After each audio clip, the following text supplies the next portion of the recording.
جو بھی آیت الکرسی اپنے گھر میں پڑھے گا شیطان اس گھر سے بھاگ جائے. آج کل تو یہ بیماری اور وبا عام ہے.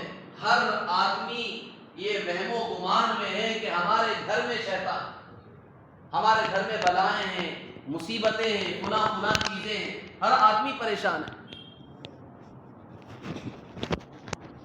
بعض تو بہت ہی زیادہ وہم و گمان میں مبتلا ہیں. اس سلسلے میں بہت زیادہ وہم کرتے ہیں، بہت زیادہ گمان کرتے ہیں.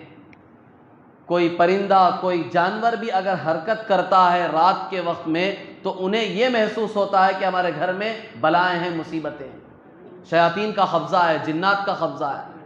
خواہ مخواہ کے بہت زیادہ وہم و گمان میں مبتلا ہو جاتے ہیں بعض لوگ. تو اس کے لیے سب سے بہترین علاج، خود حدیث میں اللہ کے رسول صلی اللہ علیہ وسلم نے فرمایا، قرآن کی یہ آیت جسے ہم آیت الکرسی کہتے ہیں، اس کی تلاوت کرو. گھر میں اسے پڑھنا شروع کر دو. مرد بھی پڑھیں، عورتیں بھی پڑھیں، بچے بھی پڑھیں، جتنا ہو سکے تم گھر میں پڑھتے رہو. انشاءاللہ جو مصیبتیں، بلائیں، جنات، شیاطین ہیں وہ سب بھاگ جائیں گے. اور یقین کے ساتھ پڑھنا ہے کہ اللہ کے رسول صلی اللہ علیہ وسلم کا قول ہے، آپ کا ارشاد ہے، آپ نے کہا ہے. ہمیں اپنی ذات سے بھی زیادہ یقین ہے آپ کی باتوں پر. اس یقین کے ساتھ پڑھیں گے تو انشاءاللہ اس کا اثر ضرور ہم دیکھیں. اتنی بڑی فضیلت والی آیت ہے.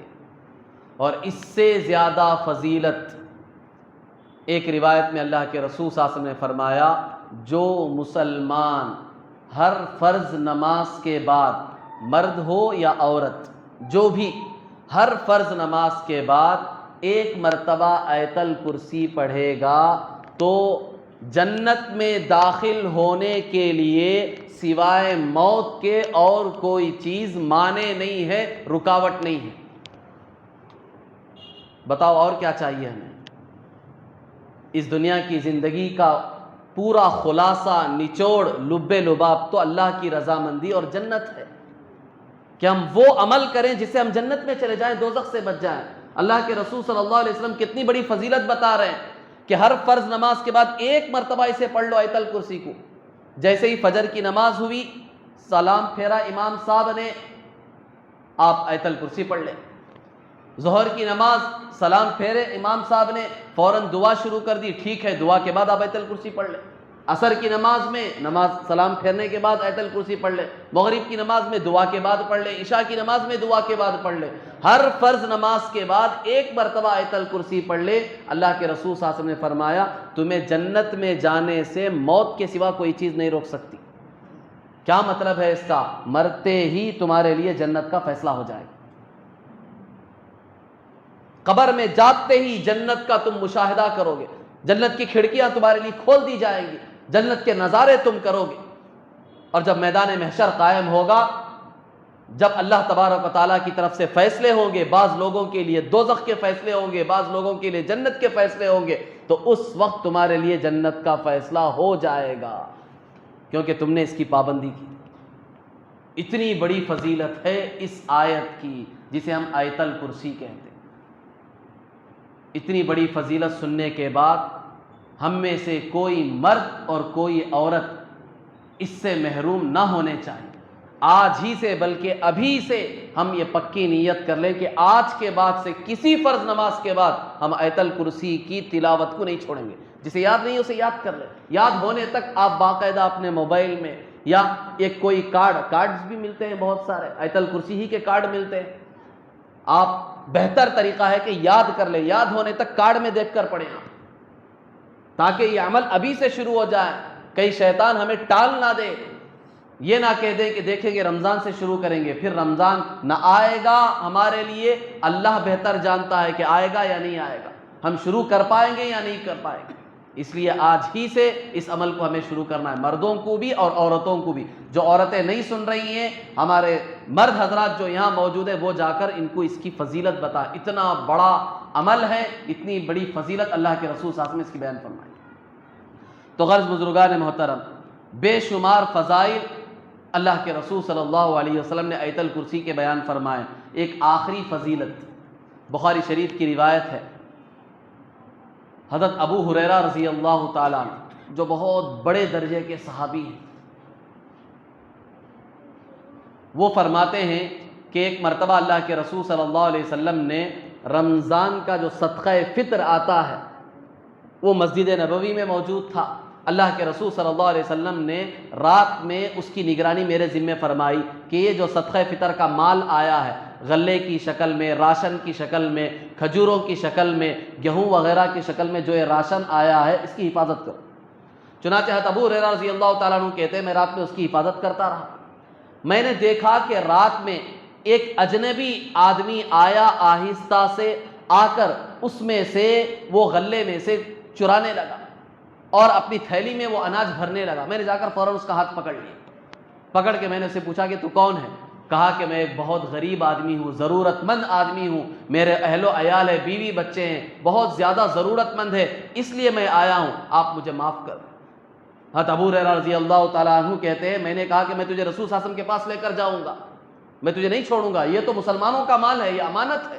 اس نے کہا کہ میں بہت محتاج ہوں، فقیر ہوں، اللہ کے واسطے آپ مجھے چھوڑ دیں۔ حضرت ابو ہریرہ رضی اللہ تعالیٰ عنہ کو اس پر ترس آ گیا، رحم آ گیا، انہوں نے چھوڑ دیا، چلا گیا۔ جب صبح ہوئی تو ابو ہریرہ رضی اللہ تعالیٰ عنہ حضور صلی اللہ علیہ وسلم کے پاس گئے بتانے کے لیے کہ رات کو کیا ہوا۔ اللہ کے رسول صلی اللہ علیہ وسلم نے ان کے بتانے سے پہلے خود حضور صلی اللہ علیہ وسلم نے پوچھا کہ ابو ہریرہ تمہارے رات کے قیدی کا کیا ہوا؟ ابھی بتایا نہیں، ابو ہریرہ رضی اللہ تعالیٰ عنہ بتانے کے لیے گئے ہیں، حضور صلی اللہ علیہ وسلم نے خود پوچھا کہ تمہارے رات کے قیدی کا کیا ہوا؟ ابو ہریرہ رضی اللہ تعالیٰ نے سنایا کہ اس طرح ایک آدمی آیا تھا، غلہ چرانے لگا، میں نے پکڑ لیا تو اس نے اپنی ضرورت پیش کی، مجھے رحم آ گیا، میں نے چھوڑ دیا۔ حضور صلی اللہ علیہ وسلم نے کہا وہ جھوٹا ہے، اس نے جھوٹ کہا تم سے، اور سنو وہ پھر آئے گا، جلدی پھر آئے گا دوبارہ، دھیان رکھنا۔ دوسری رات حضرت ابو ہریرہ رضی اللہ چوکنا ہو گیا، کیونکہ حضور صلی اللہ علیہ وسلم نے کہا کہ وہ دوبارہ آئے گا۔ اب حضور کی بات پر صحابہ کو تو ایسے یقین تھا کہ آنکھوں سے جو دکھ رہا ہے اسے جھوٹ سمجھ سکتے تھے، لیکن حضور کی بات پر ذرہ برابر بھی شک نہیں تھا۔ تو ابو ہریرہ رضی اللہ تعالیٰ پورے چوکنے ہو کر رات جاگ کر دیکھ رہے ہیں کہ وہ ضرور آئے گا۔ چنانچہ آیا وہ دوبارہ، آ کر اسی طرح غلہ چرانے لگا۔ جا کر حضرت ابو ہریرہ رضی اللہ تعالیٰ نے پکڑ لیا، کہا کہ اب تجھے ضرور حضور صلی اللہ علیہ وسلم کے پاس لے کر جاؤں گا۔ اس نے پھر اسی طرح کا ڈھونگ کیا، بہانہ کیا، بہت زیادہ ضرورت مند ہوں، بیوی بچے بہت زیادہ پریشان ہیں، آپ مجھے چھوڑ دیں، دوبارہ نہیں آؤں گا۔ پھر ان کو رحم آ گیا، انہوں نے پھر چھوڑ دیا۔ صبح حضور صلی اللہ علیہ وسلم کی خدمت میں حاضر ہوئے، حضور صلی اللہ علیہ وسلم نے پھر وہی سوال کیا، ابو ہریرہ رات کے قیدی کا کیا ہوا؟ کہا کہ حضور دوبارہ آیا تھا، مسئلہ وہی تھا، چرانے لگا، میں نے پکڑ لیا تو بہت زیادہ گڑ گڑانے لگا، اپنی ضرورت پیش کی تو رحم آ گیا، چھوڑ دیا۔ حضور صلی اللہ علیہ وسلم نے دوبارہ کہا کہ اس نے جھوٹ کہا، اور سنو وہ پھر دوبارہ آئے گا۔ حضرت ابو ہریرہ رضی اللہ تعالیٰ عنہ تیسری رات پورے چوکنا ہو کر اب اسے نہیں چھوڑوں گا، حضور نے کہا آئے گا لیکن چھوڑوں گا نہیں اسے، چنانچہ انتظار میں تھے۔ تیسری رات بھی وہ آیا، آ کر اسی طرح غلہ چرانے لگا۔ حضرت ابو ہریرہ رضی اللہ تعالیٰ عنہ نے جا کر ہاتھ پکڑ لیا، پکڑ کر اس سے پوچھا تو پھر وہی اس نے بہانہ بنایا، کہا کہ نہیں اب تجھے نہیں چھوڑوں گا، کیونکہ تو نے 2 مرتبہ دھوکہ دیا ہے مجھے، کہا کہ نہیں آؤں گا، پھر دوبارہ آیا، اب تجھے نہیں چھوڑوں گا، اب حضور کے پاس ضرور لے کر جاؤں گا۔ تو اس نے کہا کہ دیکھو میں تمہیں ایک ایسی بات بتاؤں گا جس سے تمہیں نفع ہوگا، فائدہ پہنچے گا، میں تمہیں چند کلمات، چند چیزیں ایسی بتاؤں گا جس سے تمہیں فائدہ پہنچے گا، وہ سن لو، اگر اس کے بعد بھی تمہیں میری بات پر یقین نہ آئے تو مجھے لے کر جانا۔ چنانچہ اس نے کہا کہ دیکھو ایک آیت ہے تمہارے قرآن میں، آیت الکرسی، یہ آیت تم اگر رات کو سونے کے وقت اپنے بستر پر جب جاؤ، اگر اس آیت کو پڑھ لو 1 مرتبہ تو پوری رات ایک محافظ، ایک فرشتہ تمہاری نگرانی کرے گا اور شیطان تمہیں ذرہ برابر بھی نقصان نہیں پہنچا سکے۔ ابو ہریرہ رضی اللہ تعالیٰ عنہ نے جب اتنی بڑی بات سنی تو فوراً سے چھوڑ دیا، جا تو نے مجھے ایک فائدے کی بات بتائی۔ تیسرے دن حضور صلی اللہ علیہ وسلم کی خدمت میں پہنچے، حضور صلی اللہ علیہ وسلم نے وہی سوال کیا، تمہارے قیدی کا کیا ہوا کل رات؟ انہوں نے پوری تفصیل بتائی اور کہا کہ حضور اس نے مجھے ایک آیت بتائی اور آیت کی یہ فضیلت بتائی۔ حضور صلی اللہ علیہ وسلم نے کہا کہ اس نے یہ بالکل سچ کہا ہے، یہ جو آیت الکرسی کی اس نے فضیلت بتائی، جو رات میں ایک مرتبہ آیت الکرسی پڑھ لے گا پوری رات اللہ فرشتے کے ذریعے سے اس کی حفاظت فرمائیں گے، شیطان اسے ذرہ بھی نقصان نہیں پہنچا سکے گا۔ اس نے یہ بات بالکل سچ کہی ہے، اگرچہ کہ وہ جھوٹا تھا، جھوٹا آدمی ہے، لیکن یہ بات جو اس نے کہی ہے وہ بالکل سچ کہی۔ پھر خود حضور صلی اللہ علیہ وسلم نے پوچھا، ابو ہریرہ تمہیں پتا بھی ہے یہ 3 دن سے جو تمہارے پاس آ رہا ہے یہ کون ہے؟ معلوم بھی ہے تمہیں؟ کہا کہ معلوم نہیں ہے، میں تو نہیں جانتا۔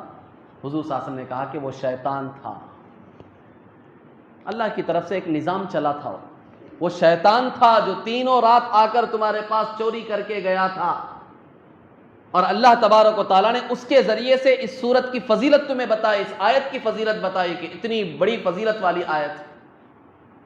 تو غرض بزرگان محترم، تو یہ آیت الکرسی بڑی فضیلت والی آیت ہے، قرآن پاک کی ساری آیتوں میں سب سے زیادہ فضیلت رکھنے والی ہے۔ ہمیں چاہیے کہ اس آیت کی ہم خوب کثرت سے تلاوت کریں اور اس کی پابندی کریں، خاص طور پر جیسا کہ میں نے بتایا ہر فرض نماز کے بعد اس کی پابندی ابھی سے ہمیں شروع کر دینی چاہیے، تاکہ وہ فضیلت جو روایت میں بیان کی گئی ہے کہ موت کے سوا کوئی چیز ہمیں جنت میں جانے سے روک نہیں سکتی، جو اس آیت کی پابندی سے ہر فرض نماز کی بعد تلاوت کرتے۔ بزرگان محترم، اس آیت کی فضیلت تو ہمیں پتہ چل گئی۔ اب یہ آیت جو اللہ تبارک و تعالیٰ نے قرآن پاک میں یہاں بیان کی ہے، اتنی فضیلتوں والی آیت ہے، اس آیت میں آخر کیا مضمون بیان کیا گیا؟ یہ آیت میں اللہ تبارک و تعالیٰ کی ذات اور صفات کو بڑے ہی عجیب انداز میں بیان کیا۔ اس میں اللہ کی توحید کا بیان ہے، اور اس اعلیٰ درجے سے بیان کیا گیا ہے کہ کہیں کسی اور جگہ اس انداز سے، اس پیرائے سے اللہ تبارک و تعالیٰ نے اپنی ذات اور صفات کو بیان نہیں کیا، بہت اعلیٰ درجے سے بیان کیا۔ مفسرین کہتے ہیں کہ اس آیت میں اللہ تبارک و تعالیٰ کا نام 17 مرتبہ استعمال ہوا ہے، ایک آیت میں 17 مرتبہ، اس میں ظاہر اور ضمیر کے اعتبار سے 17 مرتبہ اس آیت میں اللہ کا نام استعمال ہوا، اور یہ آیت میں 10 جملے ہیں، 10 جملوں میں 10 الگ الگ طریقے سے اللہ تبارک و تعالیٰ کی قدرت اور اللہ تبارک و تعالیٰ کی صفات کو بیان کیا گیا۔ سب سے پہلا لفظ ہے اللہ، یہ آیت کا پہلا لفظ ہے اللہ۔ اللہ کسے کہتے ہیں؟ جو تمام کمالات کا جامع ہو، جتنی بھی کمال کی چیزیں ہیں، جتنی بھی کمال کی چیزیں ہیں وہ ساری چیزیں اللہ کے اندر موجود ہیں، اسے کہتے ہیں اللہ۔ اللہ کا معنی بتا رہا ہوں، اللہ کسے کہتے ہیں؟ ہم بولتے نہیں یا اللہ یا اللہ یا اللہ، اللہ کسے کہتے ہیں؟ اللہ کے معنی ہیں جتنی بھی کمال کی چیزیں ہیں، بہترین چیزیں ہیں، وہ سب جس کے اندر موجود ہو، اور جتنے بھی عیب کے چیزیں ہیں، نقص کی چیزیں ہیں، بری چیزیں ہیں، وہ ان سب سے جو پاک ہو اسے اللہ کہتے ہیں۔ ایسی ذات صرف اور صرف پوری کائنات میں اللہ ہی کی ہے، اس کے علاوہ اور کوئی نہیں، جس کے اندر ساری کمال کی چیزیں موجود ہو اور سارے عیب اور نقص کی چیزوں سے وہ پاک ہو، اسے کہتے ہیں اللہ۔ یہ ہے آیت کا پہلا حصہ، اور اس کے بعد کہا لا الہ الا ہو، جو ذات ایسی ہے وہی عبادت کے بھی لائق ہے، اس کے علاوہ کوئی ذات ایسی نہیں ہے جس کی عبادت کر سکیں، جس کے سامنے سر جھکا سکیں، اپنی پیشانی ٹیک سکیں۔ یہ صرف یہی ذات ہے جس کے اندر ہر چیز کا کمال موجود ہو، ہر عیب اور برائی سے وہ پاک ہو۔ یہ پہلا جملہ ہے۔ اس کے بعد دوسرا جملہ ہے اس آیت کا الحی القیوم۔ حی کے معنی ہے زندہ۔ اللہ کی ذات ہمیشہ سے ہے، ہمیشہ رہے گی، ایسی ذات اللہ کے علاوہ اور کوئی نہیں جو ہمیشہ سے ہو، ہمیشہ رہے، ایسا کوئی نہیں ہے۔ نہ انسان، نہ جنات، نہ فرشتے، نہ انبیاء، نہ رسول، کوئی ایسی ذات کائنات میں نہیں ہے اللہ کے علاوہ جو ہمیشہ سے ہو، ہمیشہ رہے۔ صرف اللہ کی ذات ہے جو ہمیشہ سے، اس کی ابتدا کسی کو پتہ نہیں، اس کی انتہا کسی کو پتہ نہیں، وہ ہمیشہ سے ہے، ہمیشہ رہے گا۔ یہ ذات صرف اور صرف اللہ کی ہے۔ یہ کیوں کہا؟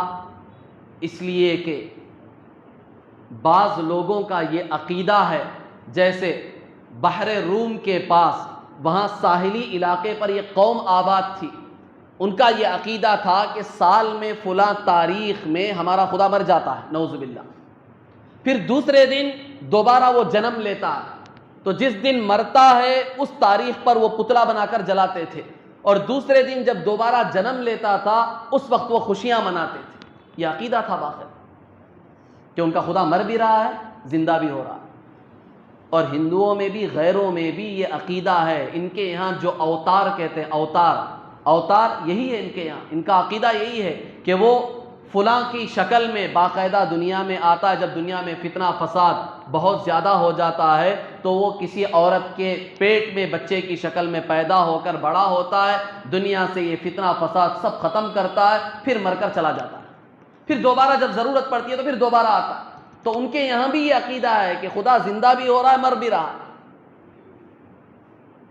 اور عیسائی میں بھی ایک فرقہ، عیسائیوں میں بھی کئی فرقے ہیں، ایک فرقہ ایسا ہے ان کے یہاں بھی یہ عقیدہ ہے کہ اللہ تبارک و تعالیٰ عیسیٰ علیہ السلام کی روح میں حلول کیے ہوئے ہیں، عیسیٰ علیہ السلام کی روح میں حلول کیے ہوئے ہیں، اور عیسیٰ علیہ السلام کو سولی پر چڑھا دیا گیا، نعوذ باللہ، وہ انتقال ہو گئے تو اللہ بھی چلا گیا اوپر۔ تو ان سب غلط عقیدوں کی اللہ نے اس ایک لفظ سے تردید کر دی اور اس کو رد کیا اور ٹھکرایا اور سمجھایا کہ نہیں، یہ خدا نہیں ہے جسے تم سمجھ رہے ہو، یہ وہ میں نہیں ہوں جو سال میں ایک مرتبہ مر رہا ہے، جو عیسیٰ علیہ السلام کی شکل میں اس کا انتقال ہوا ہے، نعوذ باللہ، جو اوتاروں کی شکل میں دنیا میں آ رہا ہے، مر رہا ہے، زندہ ہو رہا ہے، یہ وہ میں نہیں ہوں جسے تم سمجھ رہے ہو۔ الحی، میں ہمیشہ سے زندہ ہوں، ہمیشہ زندہ رہوں گا، کبھی موت میرے اوپر نہیں آئی نہ آ سکتی ہے، میں وہ ہوں الحی، ہمیشہ سے زندہ ہوں، ہمیشہ زندہ رہوں۔ آگے صفت بیان کی القیوم۔ یہ جو مضامین میں بیان کر رہا ہوں اسے ذرا غور سے سن کر سمجھنے کی کوشش کر۔ القیوم، قیوم کسے کہتے ہیں؟ قیوم کے معنی ہیں جو خود قائم ہو، دوسروں کو قائم کرنے والا ہو، یعنی خود بھی بغیر کسی کے محتاج ہونے کے، خود بخود جو زندہ ہو ہمیشہ سے اور دوسروں کو بھی باقی رکھتا ہو، یہ ذات صرف اللہ کی ہے۔ پوری کائنات میں کوئی چیز ایسی نہیں ہے جو خود بخود وجود میں آ جائے، جو خود بخود قائم رہے اور دوسروں کو بھی قائم رکھ سکے، صرف اور صرف اللہ ہے، اللہ کے علاوہ کوئی نہیں۔ اللہ خود بخود قائم بھی ہے اور پوری کائنات کو قائم رکھنے والا ہے، سنبھالنے والا ہے، اسے پوری کائنات کو سنبھالا ہوا ہے۔ اسی وجہ سے علماء نے کہا قیوم، اللہ کے علاوہ کسی کو نہیں پکار سکتے۔ یہی یہ مسئلہ بھی سمجھ لیں آپ لوگ، بعض لوگوں کا نام عبد القیوم رکھتے ہیں لوگ، لیکن کیا پکارتے ہیں؟ قیوم بھائی ادھر آؤ، قیوم بھائی ادھر آؤ، قیوم بھائی فلاں چیز لا کر دے دو۔ بالکل گناہ ہے یہ، قیوم نہیں بلا سکتے، قیوم اللہ کا نام ہے۔ قیوم صرف اللہ ہی ہو سکتا ہے جو خود بخود قائم ہے، پوری کائنات کو سنبھال کر رکھے ہوئے ہے۔ پوری کائنات میں کوئی قیوم نہیں ہو سکتا، اسی لیے نام اگر رکھیں تو پورا نام رکھو اور پورا نام بلاؤ، عبد القیوم، قیوم کا بندہ، اللہ کا بندہ۔ اس لیے جس کا نام بھی عبد القیوم ہے اسے چاہیے کہ وہ خود اپنا نام کہیں بھی لکھنا ہو تو پورا لکھے، کسی کو بتانا ہو تو پورا بتائے، اور دوسرے کوئی اسے پکار رہے ہوں تو ان کو سمجھائے کہ یہ اللہ کا نام ہے۔ صرف قیوم پکارنا گناہ ہے، عبد القیوم پکارنا چاہیے، یہ اللہ کی خاص صفت ہے۔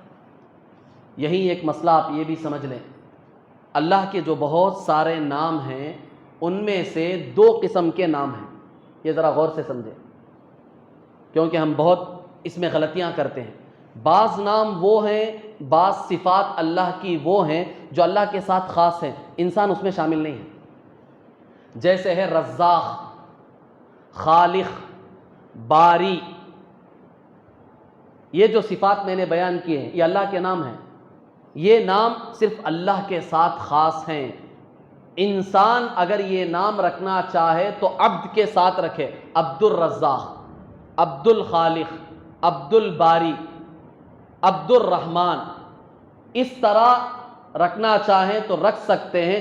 صرف رحمان پکارنا گناہ ہے، صرف خالق پکارنا گناہ ہے، صرف رزاق پکارنا گناہ ہے، صرف باری پکارنا گناہ ہے، کیونکہ یہ اللہ کے ساتھ ہے، چار نہیں ہیں اور بھی ہیں، فار ایگزامپل بتا رہا ہوں، یہ اللہ کے ساتھ خاص ہیں کیونکہ رزاق روزی دینے والا صرف اللہ ہے، رحمان صرف اللہ ہے، خالق پیدا کرنے والا صرف اللہ ہے، باری پیدا کرنے والا صرف اللہ ہے، یہ اور کوئی نہیں ہو سکتے۔ اس لیے اگر یہ نام رکھنا ہے تو عبد کے ساتھ ملا کر رکھنا چاہیے، عبد الرحمن، عبد الخالق، عبد الباری، عبد الرزاق۔ پکارنا بھی ہو تو اسی طرح پکارنا چاہیے، اگر کوئی تمہارا نام آدھا کر کے بلائے تو اسے سمجھاؤ گناہ ہے، ایسا نہیں بلانا چاہیے۔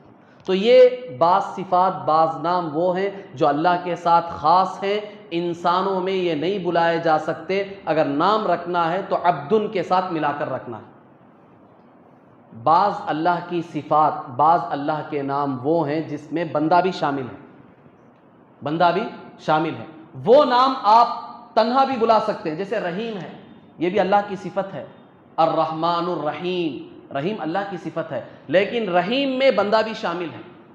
تو اس لیے علماء نے صاف مسئلہ بتایا ہے کہ کسی کا نام اگر عبد الرحیم ہے تو بہتر تو یہ ہے کہ آپ عبد الرحیم بلائیں اسے۔ اگر کوئی رحیم بھی پکار رہا ہے تو گنجائش ہے، گناہ نہیں ہوگا، لیکن یہاں بھی بہتر ہے عبد الرحیم پکارے کیونکہ اللہ کا نام ہے، لیکن گنجائش یہاں یہ ہے کہ آپ رحیم بھی بلا سکتے ہیں۔ اسی طرح کبیر ہے، یہ بھی اللہ کی صفت ہے، کبیر۔ کسی کا نام عبد الکبیر ہے تو بہتر تو ہے عبد الکبیر پکاریں آپ، اگر آپ صرف کبیر بلا رہے ہیں تو اس کی گنجائش ہے، بلا سکتے۔ تو اس طرح چند نام ایسے ہیں جو اللہ کے ساتھ خاص نہیں ہیں، ان صفات میں بندہ بھی شامل ہے، تو ان صفتوں کے نام آپ تنہا بھی بلا سکتے ہیں، عبدن کے ساتھ بھی بلا سکتے ہیں۔ تو بہرحال یہ قیوم، یہ جو صفت ہے قیوم کے معنی ہے تھامنے والا، پوری کائنات کو جو تھامے ہوئے ہیں، پوری کائنات کو جو سنبھالے ہوئے ہیں، یہ صرف اللہ تبارک و تعالیٰ ہی کی ذات ہے، اس کے علاوہ اور کسی کی ذات نہیں ہے جس نے پوری کائنات کو تھاما۔ اللہ کی کائنات کتنی بڑی ہے، کتنی وسیع ہے، اس کا ہم اندازہ بھی نہیں لگا سکتے۔ سائنسی تحقیق کے اعتبار سے یہ جو ہماری دنیا ہے، یہ تو رائی کے دانے سے بھی چھوٹی چیز ہے، یہ ہماری دنیا، اس کی کوئی حیثیت ہی نہیں ہے کائنات کے مقابلے میں۔ میں صرف آپ کو آسمان کے نیچے کی بات بتا رہا ہوں، آسمان کے اوپر کی نہیں، آسمان کے نیچے کی بات بتا رہا ہوں۔ یہ آسمان کے نیچے جو اللہ نے جو دنیا بنائی ہے، جسے ہم دیکھ سکتے ہیں، صرف 3% حصہ جو ہم نے دیکھا ہے اس کے بارے میں بتا رہا ہوں، اس کے مقابلے میں دنیا کی کوئی حیثیت نہیں۔ اور ہماری اس دنیا کے ساتھ اور 9 یا 10 دنیا سائنسدان تحقیق کر رہے ہیں، تحقیق کبھی زیادہ ہوتی ہے، کبھی 9 پلانٹس کا، کبھی 8 پلانٹس پر اترے، کبھی 10 پلانٹس پر گئے۔ وہ یہ سورج کے ارد گرد یہ گھومنے والی 9 دنیا ہیں جسے 9 پلانٹس کہتے ہیں، عام طور پر جو کتابوں پر ہم پڑھتے ہیں۔ یہ جو درمیان میں سورج ہے اسے سٹار کہتے ہیں اور ان کو پلانٹس کہتے ہیں۔ اردو میں اسے پلانٹس کو سیارہ کہتے ہیں اور سٹار کو ستارہ کہتے ہیں۔ آپ یہ نہ سمجھیں کہ میں نے سائنسی بحث یہاں کیوں اٹھا لی، اللہ کی قدرت کو بتا رہا ہوں کہ اللہ نے پوری کائنات کو کس طرح تھام کر رکھا، اس کی قدرت کو تو سمجھو۔ جب تک یہ نہیں سمجھیں گے ہم اللہ کی قدرت سمجھ میں نہیں آئے گی کہ کتنی بڑی کائنات کو اللہ نے تھام کر رکھا ہے، جسے ہم پلانٹ کہتے ہیں۔ پلانٹ کا مطلب کیا ہے؟ پلانٹ کا مطلب یہ ہے کہ اس کے اندر خود کوئی روشنی نہیں ہے، نہ وہ دوسروں کو روشنی دے سکتا ہے، وہ اندھیرا ہے۔ جتنے ہمارے 9 پلانٹس ہیں، مرکوری، وینس، ارتھ، مارس، جوپیٹر، سیٹرن، یورینس، نیپچون، پلوٹو، جتنے بھی ہیں سب کے سب اندھیرے، ان میں کوئی خود کی روشنی نہیں ہے۔ صرف ایک ہے سٹار، سٹار کے معنی ستارہ۔ ستارہ اسے کہتے ہیں جس کے اندر خود بھی روشنی ہے اور وہ دوسروں کو بھی روشنی دیتا ہے۔ یہ چاند جو ہمیں رات میں چمکتا ہوا نظر آتا ہے وہ اس کی روشنی نہیں ہے، سورج کی روشنی اس پر پڑتی ہے تو چاند ہمیں نظر آتا ہے، چمکتا ہوا دکھائی دیتا ہے۔ وہ چاند کی روشنی نہیں ہے، چاند میں کچھ نہیں ہے، چاند ایک اندھیری چیز ہے، وہ نہ خود اس کے اندر روشنی ہے، وہ نہ دوسرے کو روشنی پہنچا سکتا ہے۔ سورج اس کے اندر خود روشنی بھی ہے، وہ پورے گیسز کا مجموعہ ہے، زہریلی گیسز ہے، اس میں ہائیڈروجن ہے، ہیلینیم ہے، خطرناک گیسز کا مجموعہ ہے سورج۔ ایسی خطرناک گیسز کا مجموعہ ہے، اس کے اندر خود بھی روشنی ہے، وہ چاند کو بھی روشنی دیتا ہے، اسی کی روشنی جب زمین پر پڑتی ہے تو یہاں پورا اجالا نظر آتا ہے۔ ہماری زمین اندھیری ہے، اس میں کوئی اجالا نہیں ہے۔ یہ جو ہمیں دن نظر آتا ہے، 12 گھنٹے کا جو دن ہمیں نظر آتا ہے، وہ سورج کی روشنی جب یہاں پڑتی ہے تو یہ دن ہوتا ہے، پوری دنیا اجالے میں نظر آتی ہے۔ اور یہ سورج اس دنیا سے 13 لاکھ گنا بڑا ہے، آپ اندازہ لگائیں۔ ہماری دنیا آج تک، خود ہماری اس دنیا کو ہم نے پورا نہیں دیکھا۔ سائنسدان بھی یہ دعویٰ نہیں کر سکتے کہ اس دنیا کو ہم نے دیکھ لیا۔ سائنس اتنی ترقی کرنے کے باوجود آج عاجز ہے کہ ہم نے آج تک پوری دنیا کو نہیں دیکھا۔ دنیا میں کتنے مقامات ایسے ہیں جو آج بھی سائنس کی آنکھوں سے، نگاہوں سے اوجھل ہیں۔ سمندر میں تو صرف 7% مخلوق انہوں نے دیکھی ہے، 93% ابھی دیکھی نہیں ہے انہوں نے۔ اور دنیا کی جو مخلوقات ہے، زمین پر رہنے والی مخلوق، صرف 14% دیکھی ہے انہوں نے، صرف 14%، باقی سب ابھی ان کی آنکھوں سے اوجھل ہے۔ اور اس دنیا کے 13 لاکھ گنا بڑا ہے سورج، جو صرف زہریلی گیسز سے بھرا ہوا ہے۔ اور ہماری اس دنیا سے سورج تک جو فاصلہ ہے وہ 15 کروڑ کلومیٹر کا فاصلہ ہے۔ کتنی دور پر اللہ تبارک و تعالیٰ نے اس سٹار کو بنایا، یہ ستارہ قائم ہے 15 کروڑ کلومیٹر۔ سائنسدانوں نے یہ حساب لگایا کہ اگر کوئی ہوائی جہاز ہمارے پاس ایسا ہو جو فی گھنٹہ پر آور 1000 کلومیٹر کی تیزی سے جائے تو ہم سورج تک اگر پہنچنا چاہیں تو 17 سال لگ جائیں گے۔ چھوٹے بچے کو اگر آپ بٹھا کر بھیجیں گے تو وہ جوانی میں جا کر پہنچے گا۔ صرف سورج تک پہنچنے کے لیے 17 سال لگ جائیں گے، اور وہ بھی کون سے ہوائی جہاز میں جو پر آور 1000 کلومیٹرز کی رفتار سے جا رہا۔ اتنی دور ہے۔ صرف سورج کی روشنی جو کرنیں پڑتی ہے ہماری اس زمین پر، اس کے پہنچنے کے لیے 8.5 منٹ لگتے ہیں۔ حالانکہ جو روشنی ہے سب سے تیز رفتار کی چیز، سائنسدانوں کی تحقیق کے حساب سے سب سے سپیڈ، تیز رفتار کی جو چیز ہے اس دنیا میں وہ روشنی ہے۔ اس کی سپیڈ کتنی ہے؟ پر سیکنڈ 3 لاکھ کلومیٹرز، ایک سیکنڈ میں 3 لاکھ کلومیٹر کی تیزی سے چلتی ہے روشنی۔ تو سورج کی روشنی اتنی تیزی سے چلنے کے باوجود، ایک سیکنڈ میں 3 لاکھ کلومیٹر کا فاصلہ طے کرنے کے باوجود دنیا تک پہنچنے کے لیے 8.5 منٹ لگتے ہیں۔ اللہ کی کائنات کتنی وسیع ہے، ہم اندازہ نہیں لگا سکتے۔ یہ سب آسمان کے نیچے کا نظام بتا رہا ہوں جو کل قیامت میں اللہ توڑ پھوڑ کر ختم کر دیں گے، ابھی تو میں ابتدا میں ہوں۔ اور ہماری اس زمین سے سورج کا فاصلہ تو اتنا ہے کہ وہاں کی روشنی سورج کی ہماری زمین پر پہنچنے کے لیے 8.5 منٹ لگ رہے ہیں، جبکہ ایک سیکنڈ میں 3 لاکھ کلومیٹر کی تیزی سے جا رہی ہے۔ ہماری اس زمین سے جو دوسرا سٹار ہے، جو دوسرا سولار سسٹم کا سٹار ہے، اس تک روشنی پہنچنے کے لیے 4.25 سال لگ جاتے ہیں، جبکہ روشنی ایک سیکنڈ میں 3 لاکھ کلومیٹر کی تیزی سے چلتی ہے، تو صرف دوسرے سٹار تک اس روشنی کو ہماری زمین سے پہنچنے میں 4.25 سال لگ جاتے ہیں۔ اور یہ ہمارا ایک سولار سسٹم ہے۔ انگریزی جو لوگ پڑھے ہوئے سب جانتے ہیں، سولار سسٹم ایک سورج اور اس کے اطراف جو ہے 9 دنیا ہے، اسے سولار سسٹم کہتے ہیں۔ یہ سولار سسٹم، ایسے سولار سسٹم تقریباً 1.5 کھرب 1.5 بلین اگر ملیں گے تو ایک گیلیکسی بنتا ہے۔ آپ اندازہ لگائیں، ہم جس گیلیکسی میں رہتے ہیں اس گیلیکسی میں، ایک گیلیکسی میں ایسے 1.5 کھرب سولار سسٹم ہے۔ ہر سورج کے اطراف کتنی دنیا ہے ہمیں پتہ نہیں ہے، یہ تو ایک سولار سسٹم کا پتہ لگایا سائنسدانوں نے۔ ہر سولار سسٹم کے پیچھے کتنی دنیا ہے ہمیں پتہ نہیں ہے۔ تو ہمارا صرف ایک جو ایک گیلیکسی سسٹم ہے، ایک گیلیکسی سسٹم جس میں 1.5 کھرب سٹارز ہیں، شمسی نظام ہے، اس کے ایک کونے سے دوسرے کونے تک صرف روشنی پہنچنے کے لیے، روشنی کی بات کر رہا ہوں، روشنی پہنچنے کے لیے 1 لاکھ سال لگ جائیں گے، جبکہ روشنی ایک سیکنڈ میں 3 لاکھ کلومیٹر دور جاتی ہے۔ ایک کونے سے صرف ہمارا گیلیکسی سسٹم جو ایک ہے، ایک کونے سے دوسرے کونے تک روشنی پہنچنے میں 1 لاکھ سال لگ جائیں۔ اور جسے ہم ملکی وے کہتے ہیں، تقریباً ہمارا 24 گیلیکسیز کا جو مجموعہ ہے، اس میں ایک کونے سے دوسرے کونے تک روشنی پہنچنے میں 1,00,000 نوری سال لگ جاتے ہیں. نوری سال کے معنی لیٹ ایئرس، جسے انگریزی میں سائنسدانوں نے یہ حساب، یہ فاصلہ چونکہ ہم کلومیٹر سے نہیں لگا سکتے، اس لیے سائنسدانوں نے حساب لگانے کے لیے، آسانی کے لیے لائٹ ایئرس کی ایک نئی ایجاد کی. لائٹ ایئرس کا مطلب ہوتا ہے کہ روشنی 1 سیکنڈ میں 3,00,000 کلومیٹر جا رہی ہے. اگر یہ 1 سال تک اسی رفتار سے چلتی رہے گی تو کتنے خربوں کلومیٹر جائے گی، جہاں تک پہنچے گی اسے 1 لائٹ ایئر کہتے ہیں، 1 نوری سال کہتے ہیں. میں ایک نہیں بتا رہا ہوں، ایسے 1,00,000 لائٹ ایئرس لگ جائیں گے صرف ہمارا جو ملکی وے ہے وہ ایک کونے سے دوسرے کونے تک پہنچنے کے. یہ صرف چھوٹا نظام ہے. ایک ملکی وے جو ہمیں ایک صرف چھوٹا سا ستارے کی طرح ہمیں جو دور سے دکھتا ہے نا چھوٹا سا، وہ ایک ملکی وے. ایسے کتنے ملکی ویز ہیں، کتنے گیلیکسیز ہیں.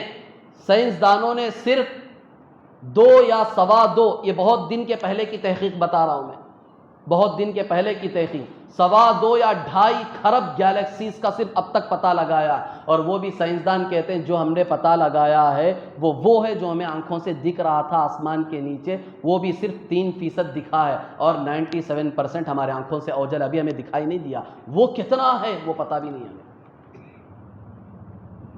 اسٹیفن ہاکنگ نے جو بلیک ہولز کے بارے میں دریافت کی، بتایا کہ روزانہ ہزاروں کے ستارے سیارے اس میں سے جنم لے رہے، نکل رہے. یہ اللہ کی کائنات ہے، اللہ کی مخلوق ہے. آسمان کے نیچے یہ سب ہو رہا، اتنا بڑا نظام اللہ تبارک و تعالیٰ نے آسمان کے نیچے پھیلا کر رکھا ہے.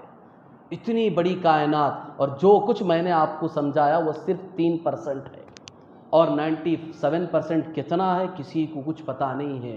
اللہ تعالیٰ کہہ رہے ہیں صرف یہ نہیں، اس کے اوپر چلو، اس کے اوپر ہے پہلا آسمان. یہ جتنا نظام 3% کا میں نے آپ کو سمجھایا ہے وہ، اور 97% جتنا ہے وہ سب ملا کر آپ پہلے آسمان کے سامنے رکھیں گے تو حدیث کے الفاظ بتا رہا ہوں، پہلے آسمان کے سامنے یہ پوری کائنات آسمان کے نیچے کی ایسی ہے جیسے کہ بڑے میدان میں آپ ایک انگوٹھی رکھ دیں تو اسے کیا نظر آئے گا؟ کچھ نظر نہیں آئے گا. اس کی یہ حیثیت. اور دوسرا آسمان اس سے بھی بڑا ہے. آسمان کے نیچے کی پوری کائنات اور پہلے آسمان کو سب ملا کر دوسرے آسمان پر آپ لے جا کر رکھ دیں تو دوسرے آسمان اتنا بڑا، اتنا وسیع ہے کہ بڑے میدان میں ایک انگوٹھی آپ رکھیں گے تو جس طرح نظر نہیں آئے گی، اس طرح یہ پوری کائنات دوسرے آسمان کے مقابلے میں کچھ نظر نہیں آئے گی. اسی طرح جیسے جیسے آپ اوپر چڑھتے جائیں گے، اوپر کا نظام اتنا بڑا ہے. 7واں آسمان سب سے بڑا ہے. پورے 6 آسمان، اس کے نیچے کا یہ پورا نظام، پورا سسٹم آپ ملا کر رکھ دیں تو بڑے میدان میں ایک انگوٹھی کی طرح. پھر اس 7 آسمان کے اوپر اللہ نے جنت بنائی ہے مسلمانوں کی. وہ کتنی بڑی ہوگی؟ ٹوٹل لگا سکتے ہیں؟ یہ 3% کا آپ ٹوٹل نہیں لگا سکتے جو میں نے بتایا آپ کو. آسمان کے نیچے جو 3% میں نے بتایا وہ حساب نہیں لگا سکتے، کمپیوٹر فیلڈ ہو جائیں گے آپ کے. تو 97% اور جو باقی ہے اس کا حساب کیسے لگائیں گے؟ یہ سب ملا کر پہلے آسمان کا آپ حساب کیسے لگائیں گے؟ ان سب کو ملا کر دوسرے آسمان کا حساب کیسے لگائیں گے آپ؟ تو یہ 7 آسمان، اس کے اوپر جنت اس سے بڑی. کیا شان ہے اللہ کی مخلوقات کی، اللہ کی کائنات کی. اس کے اوپر اللہ کا عرش ہے. اللہ کا عرش یہ ہے، دیکھو یہ ہے جنت، سمجھو یہ جنت ہے. یہ جنت کی جو چھت ہے اسے عرش کہتے ہیں. یہ اللہ کا عرش ہے. وہ عرش جنت سے بڑا ہے. اس کے مقابلے میں کسی چیز کی کوئی حیثیت نہیں. اللہ کے عرش کے مقابلے میں وہ سب سے بڑا ہے. اللہ کہہ رہے ہیں یہ پورے سسٹم کو ہم نے یوں پکڑ کے رکھا ہے. یہ سب ہوا میں ہے.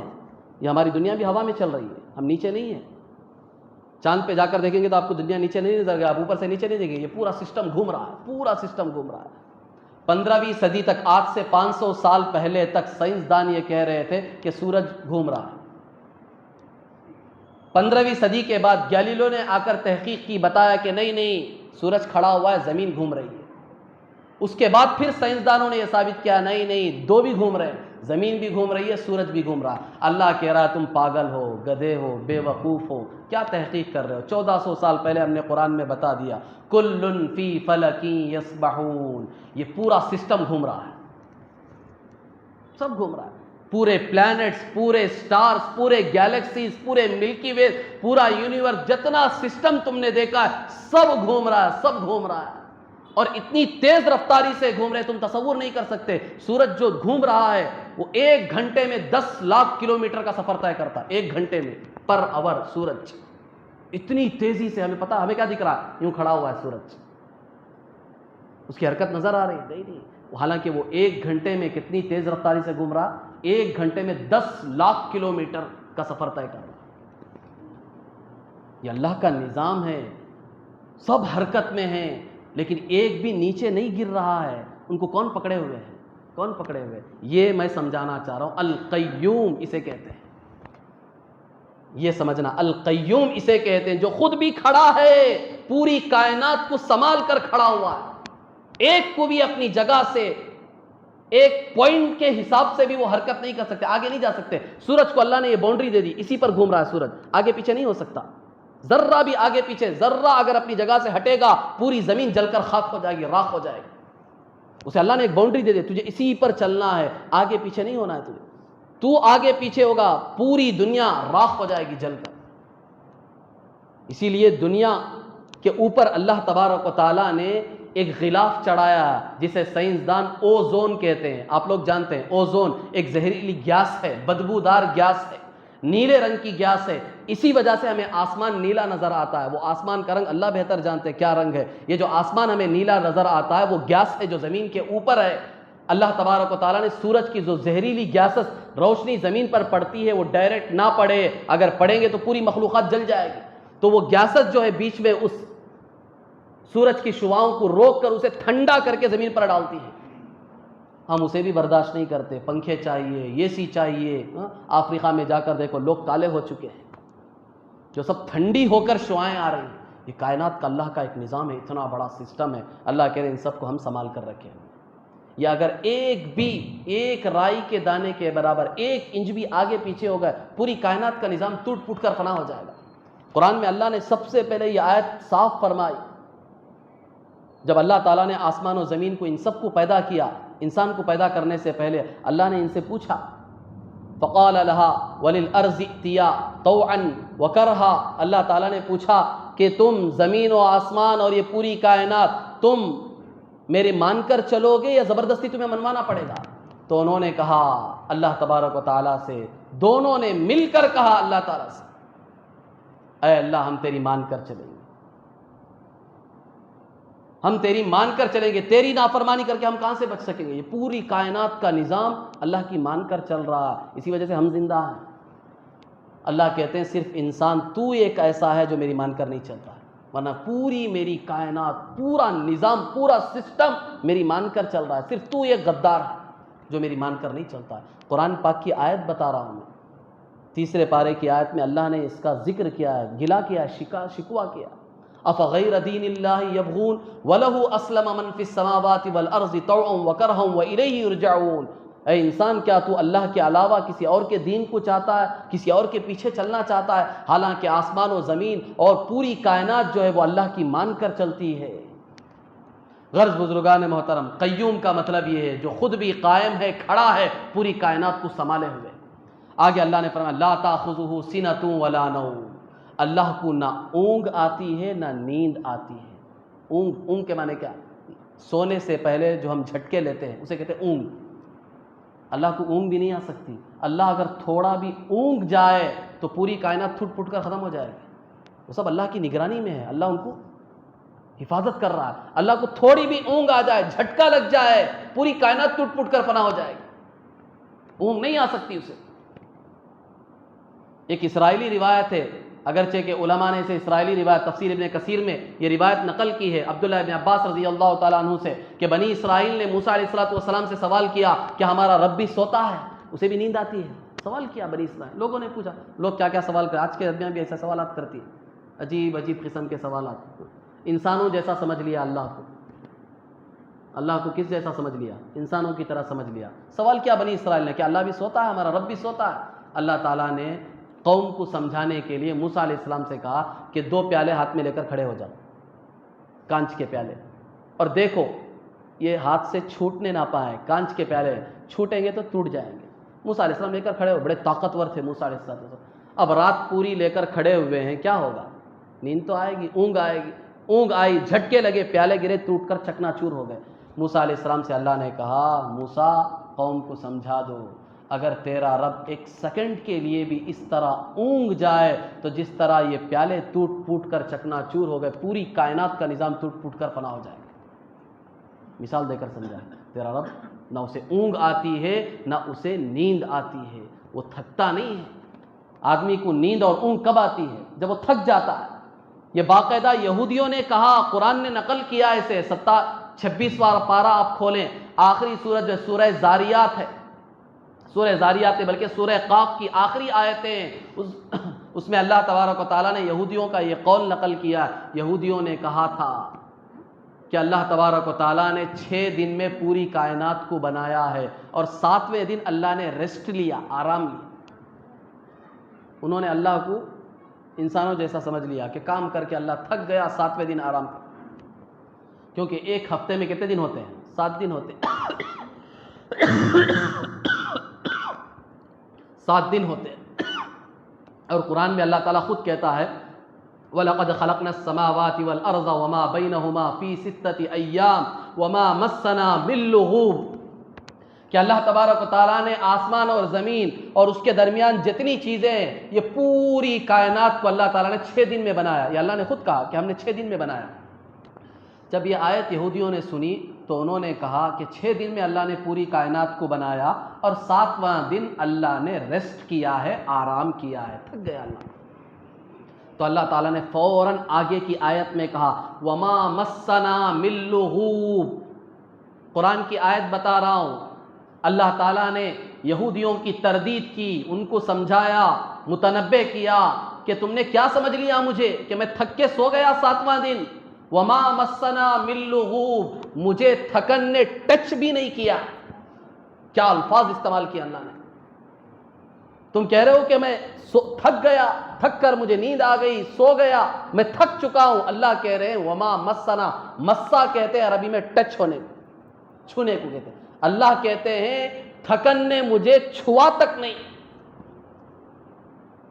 وہ اللہ کا ایک نظام تھا۔ 6 دن میں اللہ نے کیوں پیدا کیا؟ وہ اللہ کو پوچھو جا کر، کیوں پیدا کیا؟ پورے 7 دن میں کیوں نہیں پیدا کیا؟ یہ سوال تو ہر وقت باقی رہے گا۔ اگر 7 دن میں اللہ نے کائنات کو بنایا تو بھی ہم سوچیں گے اللہ 7 دن میں کہیں بنایا، 1 دن میں بنا سکتا تھا نا؟ پوچھتے نہیں پوچھتے؟ ہمارے واسطے تو ہر وقت سوال ہی سوال ہے۔ 5 دن میں بنائے گا تو پھر بھی پوچھیں گے 5 دن میں کہیں بنایا، 2 دن کیا ہوا؟ یہ سوال تو ہر حال میں باقی رہے گا۔ وہ اللہ کا فیصلہ ہے، وہ حکمتوں کو جانتا ہے، اس نے 6 دن میں کیوں بنایا۔ لیکن یہ 7واں دن جو یہودی کہتے تھے کہ اللہ تھک گیا تھا، اللہ نے آرام کیا، اللہ نے صاف بتا دیا کہ نہیں، اسے تھکن نے چھوا بھی نہیں۔ اور اس میں بھی صاف طور پر اس کی تردید کہ لا تأخذہ سنۃ ولا نوم، آدمی کو اونگ اور نیند جو آتی ہے وہ کب آتی ہے؟ وہ کب آتی ہے؟ جب آدمی تھک جاتا ہے۔ اللہ کہہ رہے ہیں نہ مجھے اونگ آتی ہے نہ مجھے نیند آتی ہے۔ آگے کی آیت میں اللہ تبارک و تعالیٰ نے کہا لہو ما فی السماوات و ما فی الارض، اللہ ہی کی بادشاہت ہے، اسی کے قبضے میں ہے، اسی کی ملکیت میں ہے 7 آسمان 7 زمین، وہ سب کا بادشاہ ہے، اس کی مرضی کے بغیر کچھ نہیں ہوتا۔ پھر آگے کی آیت میں اللہ تعالیٰ نے کہا من ذا الذی یشفع عندہ الا باذنہ، کون ہے، کس میں اتنی ہمت ہے، کس میں اتنی جرت ہے اللہ کے سامنے کھڑے ہو کر کسی کی ریکویسٹ کرے، کسی کی سفارش کرے؟ کسی میں ہمت نہیں ہے۔ الا باذنہ، مگر اللہ خود جب اجازت دیں گے جسے چاہے وہ کر سکتا ہے۔ خود ہو کر ہم آگے بڑھ کر کسی کی سفارش نہیں کر سکتے، قیامت میں بھی نہیں کر سکتے، کوئی بھی نہیں کر سکتے، نبی بھی نہیں کر سکتے۔ ہاں اللہ اجازت دیں گے، سب کو اجازت دیں گے، نبیوں کو، فرشتوں کو، ولیوں کو، حافظ قرآن کو، نیک بندوں کو، شہداء کو، صالحین کو اللہ خود اجازت دیں گے، لیکن کسے دیں گے وہ کسی کو معلوم نہیں ہے۔ اللہ کی مرضی ہے، اللہ کو جو پسند آ جائے اسے بول دے جاؤ بھائی تم سفارش کراؤ، 10 آدمیوں کو تمہیں ہم اجازت دیتے ہیں، کسے چاہے چن لو۔ اب وہ گارنٹی نہیں ہے کسے بتائیں گے اللہ، کسے اجازت دیں گے، کسے اجازت نہیں دیں گے، وہ اللہ کی مرضی ہے۔ لا يسأل عما يفعل وهم يسألون، اللہ نے ایک قانون بتا دیا کہ تم مجھ سے کچھ نہیں پوچھ سکتے، میں جو چاہے کر سکتا ہوں، ایک کوسچن تم نہیں کر سکتے، قیامت میں بھی دنیا میں بھی مجھ سے کچھ نہیں پوچھ سکتے۔ وهم يسألون، کان کھول کے سن لو، تم سے ہر چیز کے بارے میں پوچھا جائے گا، مجھ سے کچھ نہیں پوچھ سکتے، نہ آج پوچھ سکتے ہو، نہ قیامت میں پوچھ سکتے ہو، کہیں بھی نہیں، ایک سوال نہیں کر سکتے، لیکن سن لو میرا قانون، سن لو کہ میں تم سے ہر چیز کے بارے میں پوچھوں گا، مجھے یہ اختیار ہے، میں بادشاہوں کا بادشاہ ہوں، میں نے تمہیں بنایا، میں نے تمہیں پیدا کیا۔ آگے پھر اللہ تبارک و تعالیٰ کہتے ہیں یعلم ما بین ایدیہم وما خلفہم، ہم ان کے آگے کی چیزوں کو بھی جانتے ہیں، ان کی پیچھے کی چیزوں کو بھی جانتے ہیں۔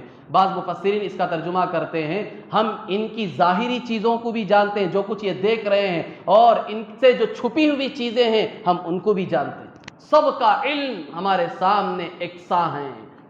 ہمیں تو ایسا ہے کہ سامنے دکھائی دیتا، اب پیچھے میرے کیا ہے مجھے نظر نہیں آتا۔ فی الوقت ہمارے گھر میں کیا ہو رہا ہے مجھے پتا ہے، پڑوس گھر میں کیا ہو رہا ہے مجھے کچھ پتا نہیں ہے۔ ہماری تو حالت یہ ہے، لیکن اللہ تبارک و تعالیٰ کی حالت نہیں ہے۔ کھلا ہوا، چھپا ہوا، ظاہر، باطن، زمین کے نیچے، زمین کے اوپر، سمندر کے اوپر، سمندر کی تہ میں، پہاڑوں کے اوپر، پہاڑوں کے غاروں کے اندر، آسمانوں کے اوپر، آسمانوں کے نیچے، ہر چیز کا علم اللہ تبارک و تعالیٰ کو یکساں ہے، کوئی چیز اس سے چھپی نہیں۔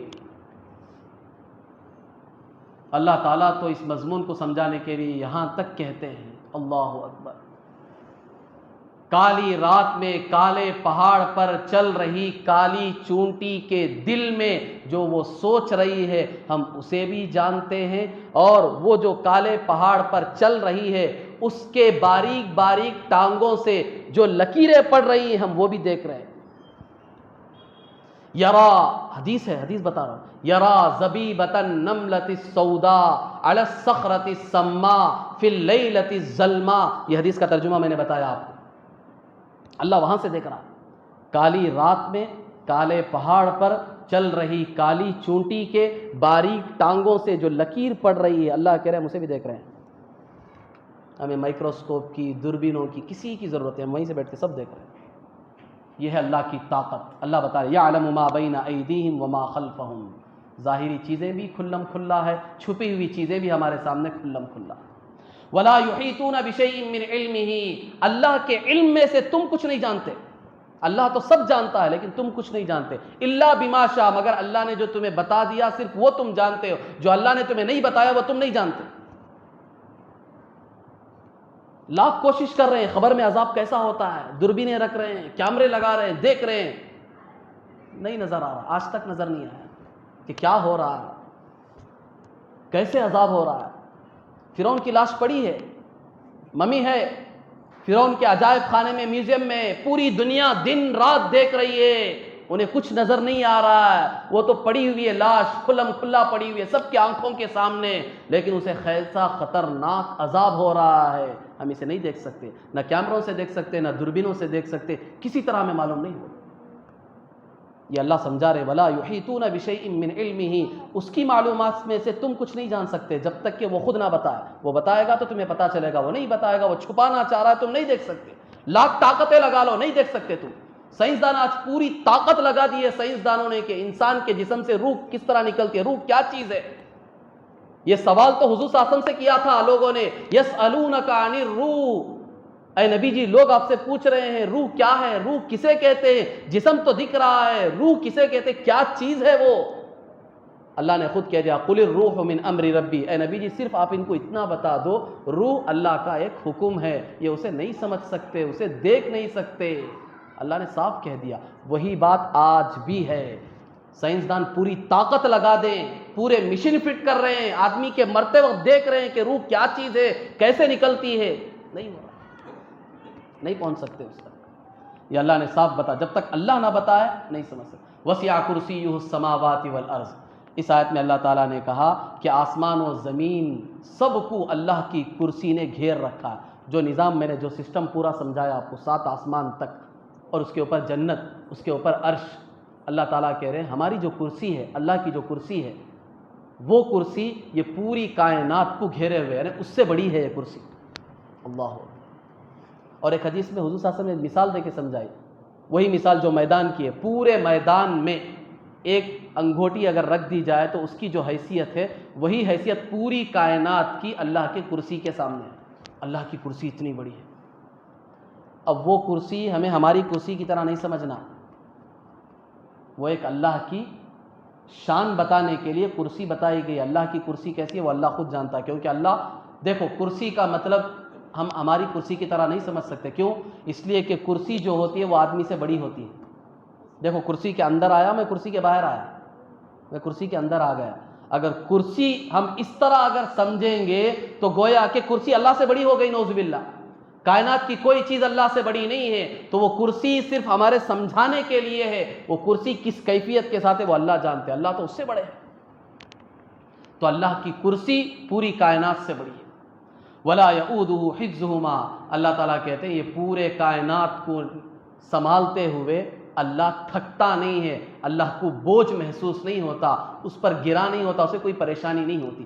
وہو العلی العظیم, اللہ تبارک و تعالیٰ کی ذات عالی شان بھی ہے, عظیم الشان بھی ہے, اس کا تم کیا اندازہ لگا سکتے ہو. دعا فرمائیں کہ اللہ تبارک و تعالیٰ کی صحیح معنوں میں ان صفات کو سمجھ کر اللہ تبارک و تعالیٰ کی تابع داری اور اللہ کے حکموں کی فرما برداری کرنے کی اللہ ہمیں توفیق عطا فرمائے. صحیح معنوں میں اللہ تعالیٰ ہمیں سچا پکا مسلمان بنا دے, اللہ کے حکموں پر چلنا ہم سب کے لیے آسان بنا دے. آمین. وآخر دعوانا الحمدللہ رب العالمین.